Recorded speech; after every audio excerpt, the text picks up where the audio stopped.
நம்முடைய Milky Way Galaxy அதாவது பால்வெளி மண்டலம் எவ்வளோ பெருசுன்னு எப்போவாவது கற்பனை பண்ணி பார்த்துருக்கீங்களா?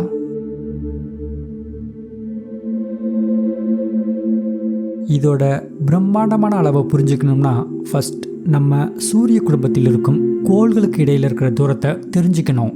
இது வெறும் ஆரம்பம் மட்டும்தான். இதற்கு அப்பால் இருக்கிற பிரபஞ்சம் நம்ம கற்பனைக்கு எட்டாத அளவுக்கு பெருசு.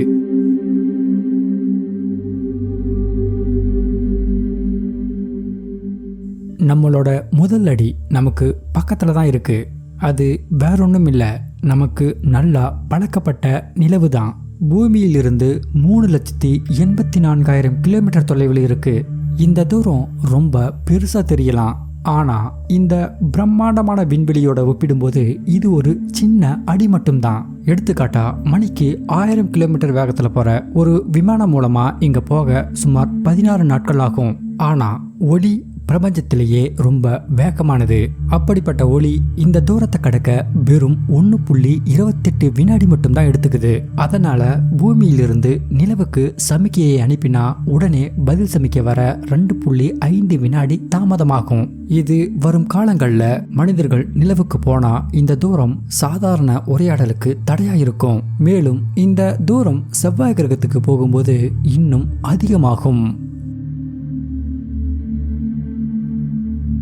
செவ்வாய் கிரகம் பூமிக்கு பக்கத்தில் வரும்போது 54 மில்லியன் கிலோமீட்டர், அதாவது 5.6 கோடி கிலோமீட்டர் தூரத்தில் இருக்கு. இருந்தாலும் இந்த இரண்டு கிரகங்களும் எதிர் எதிர் திசையில் இருக்கும்போது இதுக்கு இடையில இருக்கிற தூரம் 401 மில்லியன் கிலோமீட்டர், அதாவது 40 கோடி கிலோமீட்டர் தொலைவில் இருக்கு. சரி, இப்போ அதே விமானத்துல இந்த 40 கோடி கிலோமீட்டர் தூரத்தை கடந்து போகணும்னா கிட்டத்தட்ட 50 ஆண்டுகள் ஆகும். இதுவே பூமியிலிருந்து செவ்வாய் கிரகத்திற்கு ஒரு சமிக்கையை அனுப்பினா அதுக்கு பதில் சமிக்கை வர குறைந்தபட்சம் 6 நிமிடம் ஆகும். விண்வெளி ஆராய்ச்சியில ஒவ்வொரு நொடியும் முக்கியமானது. இந்த தாமதம் சாதாரண விஷயம் அல்ல, இது ரொம்ப முக்கியமான தாக்கத்தை ஏற்படுத்தும். மனிதர்கள் செவ்வாய் கிரகத்திற்கு போனா சில நேரங்கள்ல இந்த தாமதம் உயிருக்கு கூட ஆபத்தா மாறலாம்.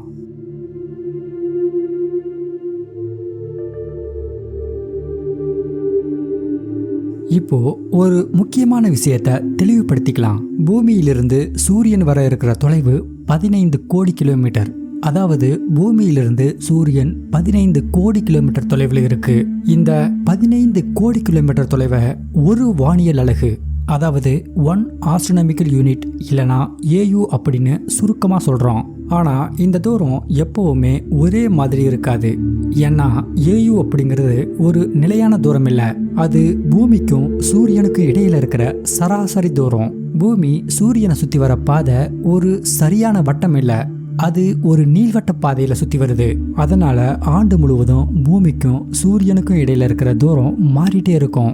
அதாவது சூரியனுக்கு பக்கத்துல பூமி போகும்போது இந்த இரண்டு பொருளுக்கும் இடையே இருக்கிற தூரம் 14.71 கோடி கிலோமீட்டர் தூரமா இருக்கும். இதுவே ரொம்ப தொலைவுக்கு போகும்போது இந்த தூரம் 15.21 கோடி கிலோமீட்டர் தூரமா இருக்கும். இதுல ஒரு சுவாரஸ்யமான விஷயம் என்னன்னா, வடக்கு அரைக்கோளத்துல கோடை காலம் வரும்போது பூமி சூரியனிலிருந்து ரொம்ப தூரத்துக்கு போயிடும். இது பல பேருக்கு ஆச்சரியமா இருக்கும். பூமியில் கோடை காலம் சூரியனுக்கு பக்கத்துல வரும்போது உருவாகிறது இல்ல. பூமி 23.4 டிகிரி சாய்ந்து சுழல்வதால தான் பூமியில பருவநிலை மாறிட்டே இருக்கு. சரி, ஒரு வானியல் அலகு, அதாவது 1 ஆஸ்ட்ரோனாமிக்கல் யூனிட் அப்படிங்கிறது எத்தனை கோடி கிலோமீட்டர் தூரம் அப்படிங்கிறது உங்களுக்கு தெரிஞ்சிருக்கும். இப்போ சூரிய குடும்பத்தோட வெளிப்புற எல்லையில் இருக்கிற நெப்டியூனுக்கு போகலாம். நெப்டியூன் சூரிய குடும்பத்தோட தொலைதூர கிரகமும் இதுதான், கடைசி கிரகமும் இதுதான். இது சூரியனிலிருந்து 30 ஆஸ்ட்ரோனாமிக்கல் யூனிட், அதாவது 450 கோடி கிலோமீட்டர் தொலைவில் இருக்கு. இவ்வளோ தொலைவில் இருக்கிற இந்த கிரகத்திற்கு சூரிய ஒளி போய் அடைய கிட்டத்தட்ட 4 மணி நேரம் ஆகுது. நெப்டியூனும் பூமியும் சூரியனோட சுற்றுவட்ட பாதையில ஒரே பக்கத்தில் இருக்கும்போது இவற்றிற்கிடையில் குறைந்தபட்ச தூரம் 430 கோடி கிலோமீட்டர். மணிக்கு 1000 கிலோமீட்டர் வேகத்துல போற ஒரு விமானம் மூலமா இங்க வரணும்னா கிட்டத்தட்ட 490 ஆண்டுகள் ஆகும். பிரமிப்பா இருக்குல்ல? இதுதான் நம்ம சூரிய குடும்பத்தோட உண்மையான அளவு. இருந்தாலும் இது முடிவு இல்லை. நெப்டியூனுக்கு அப்பால் புளூட்டோ மாதிரியான குறுங்கோள்கள் இருக்கும் பகுதி ஆரம்பமாகுது. புளூட்டோ பூமியிலிருந்து கிட்டத்தட்ட 30 ஆஸ்ட்ரோனாமிக்கல் யூனிட், அதாவது 590 கோடி கிலோமீட்டர் தொலைவில் இருக்கு. இங்க சூரிய ஒளி வர 5.5 மணி நேரம் ஆகுது. வியப்பா இருக்குல்ல? சூரிய ஒளி இங்க வரவே 5 மணி நேரம் ஆகும்னா புளூட்டோ எவ்வளவு தொலைவில் இருக்கும் பாருங்க. ஆனா இது சூரிய குடும்பத்தோட எல்லை இல்ல, இதற்கும் அப்பால் ஹீலியோபாஸ் இருக்கு. இதுதான் சூரியனின் தாக்கம் முடிவடையும் எல்லை. அதாவது சூரியனிலிருந்து வெளியேறும் அதிவேக சூரிய காற்றும் காந்தப்புலமும் விண்வெளியில் இருக்கிற மற்ற நட்சத்திரங்களின் காற்றும் சந்தித்து சமநிலை அடைகிற இடம்தான் ஹீலியோபாஸ். இது பூமியிலிருந்து சுமார் 1700 கோடி கிலோமீட்டர் தொலைவில் இருக்கு. நாசா அனுப்பிய வாயேஜர் விண்கலம் இந்த ஹீலியோபாஸை கடந்து போயிட்டு இருக்கு. இன்னும் சரியா சொல்லணும்னா 2012லயே வாயேஜர் 1 ஹீலியோபாஸை கடந்து போயிருச்சு. நம்ம ஹீலியோபாஸை கடந்த உடனே நமக்கு பரிச்சயமான சூரிய குடும்பத்தோட உலகத்திலிருந்து இன்டர்ஸ்டெல்லார் ஸ்பேஸ் அப்படிங்கிற பிரம்மாண்டமான விண்வெளிக்குள்ள நுழைவோம்.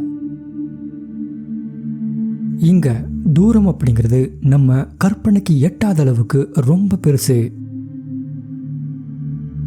சூரிய மண்டலத்திற்கு அப்பால் பயணிக்கும் போது நமக்கு பக்கத்தில் இருக்கிற பிராக்சிமா சென்டாரி நட்சத்திரத்திற்கு போவோம். இது சூரியனிலிருந்து சுமார் 4.3 ஒளியாண்டு தொலைவில் இருக்கு. இந்த 4.3 ஒளியாண்டு அப்படிங்கிறது 2,70,000 ஆஸ்ட்ரோனாமிக்கல் யூனிட்டுக்கு சமம். இதுக்கப்புறம் ஆஸ்ட்ரோனாமிக்கல் யூனிட் அப்படிங்கிறது அதோட அர்த்தத்தையே இழக்க தொடங்குது. ஏன்னா ஆஸ்ட்ரோனாமிக்கல் யூனிட் அப்படிங்கிறது சூரிய மண்டலத்திற்குள் இருக்கும் தூரத்தை அளவிட எளிமையா இருக்கும். ஆனா சூரிய மண்டலத்தை விட்டு வெளியேறினா தொலைவும் அதுக்கு தகுந்த மாதிரி எண்களும் அதிகமாகும். எண்கள் அதிகமானா ஆஸ்ட்ரோனாமிக்கல் யூனிட் அளவிட சொல்றது ரொம்ப கடினமா இருக்கும். அதனாலதான் வானியலாளர்கள் ஒளியாண்டை பயன்படுத்துறாங்க. ஒரு ஒளியாண்டு அப்படிங்கிறது ஒளி, அதாவது லைட், ஒரு வருடத்திற்கு எத்தனை கிலோமீட்டர் பயணம் செய்யுதோ அதுதான் ஒரு ஒளியாண்டு.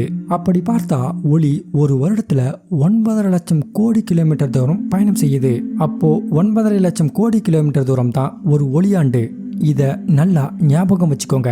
ஏன்னா இதுக்கப்புறம் ஒளியாண்டை மட்டும் தான் பயன்படுத்த போறோம். சரி, ஆல்பா சென்டாரி நட்சத்திரம் 4 ஒளியாண்டு தொலைவில் இருக்கு அப்படிங்கிறது நமக்கு தெரியும். நமது தற்போதைய தொழில்நுட்பத்தை வச்சு ஆல்பா சென்டாரிக்கு போகணும்னா பல ஆயிரம் ஆண்டுகள் ஆகும்.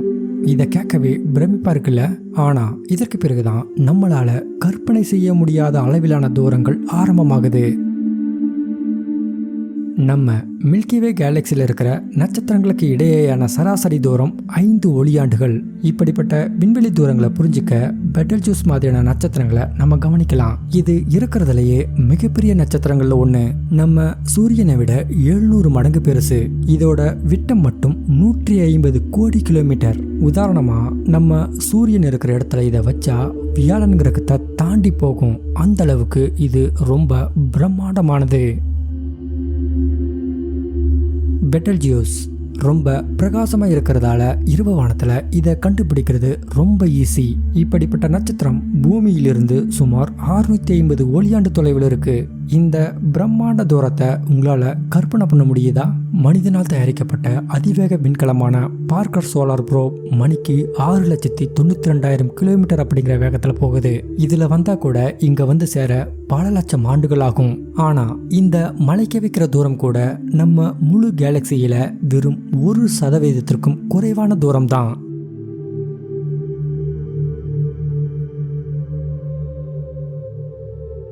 அடுத்தது மில்கிவே கேலக்சியோட மையப்பகுதியில சஜிடேரியஸ் ஏ அப்படிங்கிற சூப்பர் மேசிவ் பிளாக் ஹோல் இருக்கு.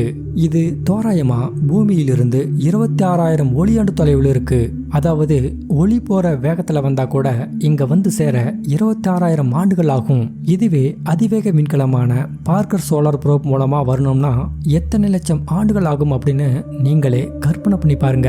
இந்த தூரத்தை நினைச்சா ரொம்ப பிரமிப்பாவும் இருக்கு. அதே நேரத்துல இத கற்பனை செய்யவும் ரொம்ப கஷ்டமா இருக்கு.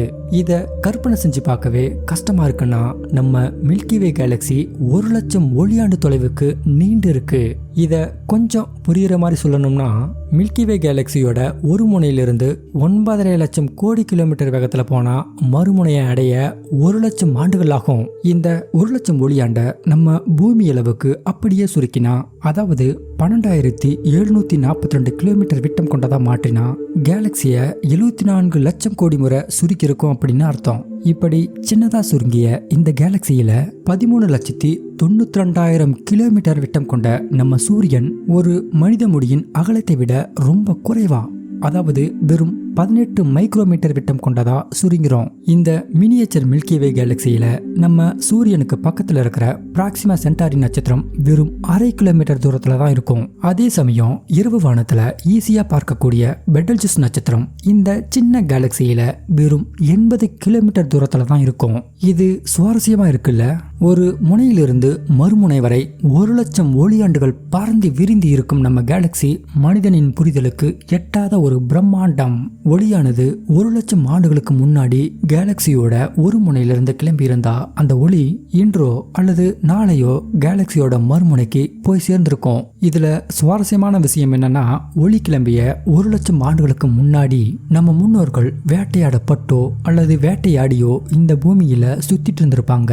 அப்போ வானத்துல நடந்துட்டு இருந்த இந்த பிரம்மாண்டமான பிரபஞ்ச நிகழ்வுகளை பத்தி அவங்களுக்கு எதுவுமே தெரிஞ்சிருக்காது.